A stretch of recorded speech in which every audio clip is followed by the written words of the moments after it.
Bonjour à tous et bienvenue dans la partie 2 de la réparation de l'écran vert sur un Amiga 500. Donc le travail que j'ai effectué ces derniers temps, ça a été de démonter tous les composants amovibles.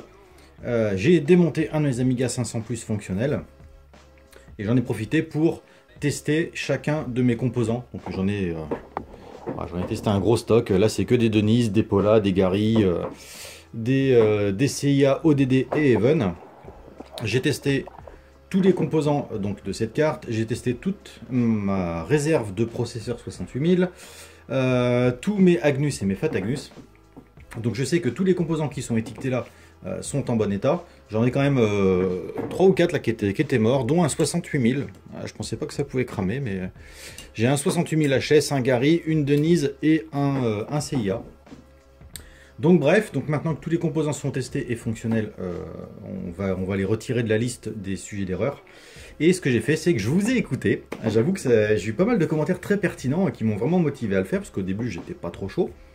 Donc j'ai bien dessoudé les 4 chips mémoire de l'Amiga 500.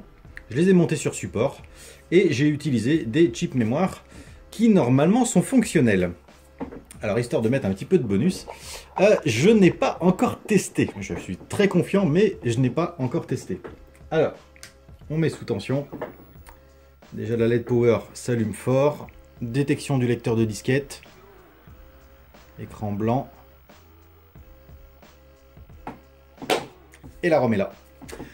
Donc, eh ben ça c'est super cool, ça prouve donc que un écran vert peut être dû à un chip mémoire qui ne fonctionne plus. Je pensais que les chips mémoire étaient vraiment très solides et que s'il y avait un problème, c'était plus dû au gestionnaire de mémoire que au chip mémoire lui-même.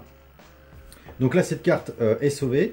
Ça va me permettre de faire un gros check de tous mes chips mémoire que je possède, puisque vu que c'est monté sur support, j'ai juste à les swapper pour vérifier s'ils fonctionnent ou non. Et puis ben voilà, donc cette carte refonctionne. Du coup je suis super content, je pense que son propriétaire aussi. Voilà, cette vidéo sur la réparation de l'Amiga 500 est terminée. Ça c'est bien terminé, c'est cool. Je vous remercie de l'avoir regardé et je vous dis à très bientôt.